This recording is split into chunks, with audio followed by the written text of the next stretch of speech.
In North Waziristan that killed 13 Pakistani soldiers. Pakistan's military has accused Indian-backed militants of carrying out the attack, calling it an act of desperation by what it described as Indian-sponsored Kharijis. In response, India's Ministry of External Affairs strongly rejected the claims, calling them baseless and deserving of contempt.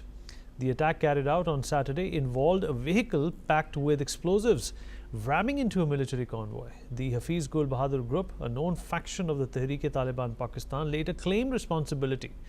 Is the latest in a string of high casualty attacks by TTP and its affiliates, who have intensified operations along Pakistan's volatile border with Afghanistan.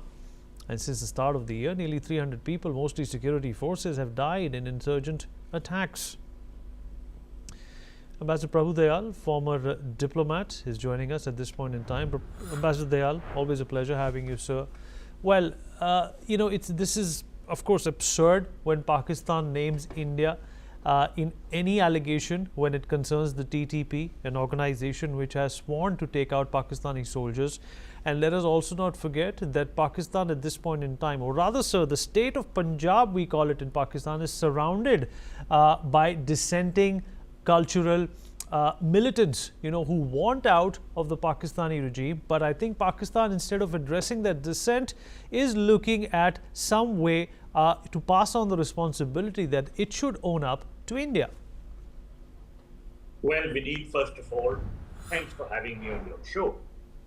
As you have pointed out, the province of Punjab in Pakistan is surrounded by other ethnic provinces which feel disillusioned because their rights are taken away from them and their people are deprived.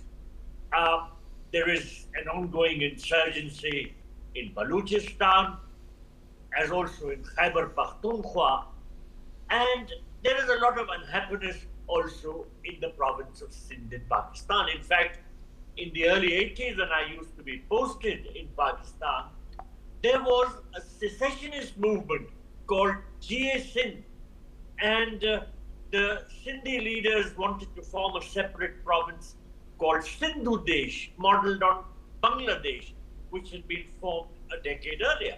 In fact, they wanted India to support them, but for a number of reasons, I think India didn't extend sort of support. But there is no doubt that there is a lot of unhappiness in the provinces of Pakistan other than Punjab, because Punjab rules the roost and exploits the other provinces.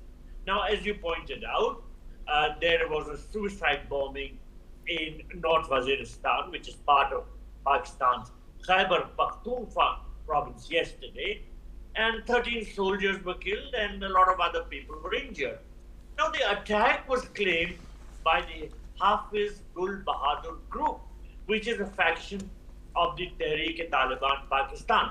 However, a statement issued by Pakistan's media team of the military, which is called the ISPR, or the Inter-Services Public Relations, blamed India.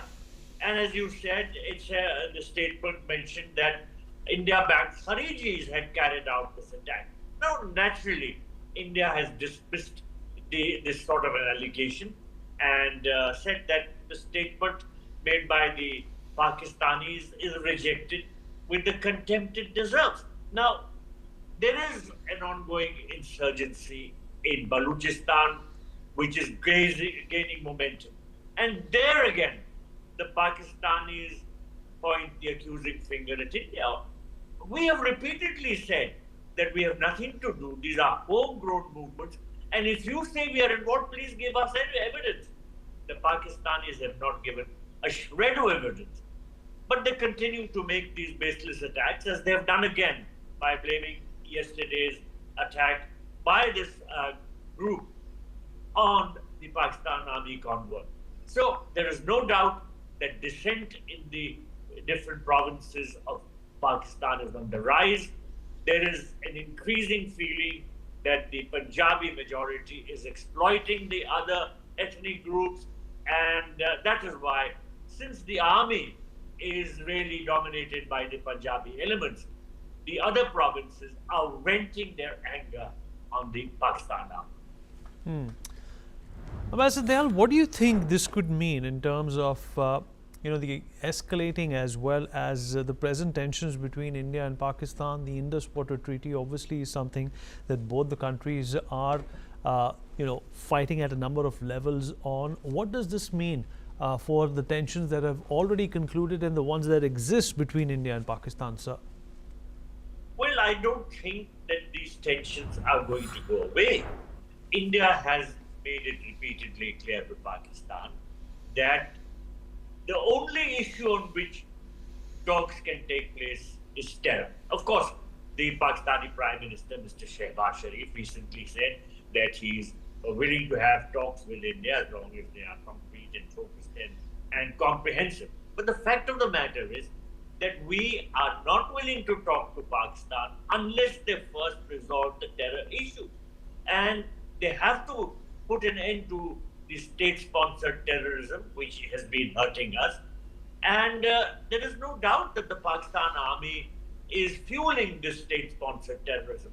So unless Pakistan ends this, the relationship between the two countries cannot improve. So as I said earlier, I don't see anything positive happening in the bilateral relationship in the foreseeable future. Ambassador Dayal.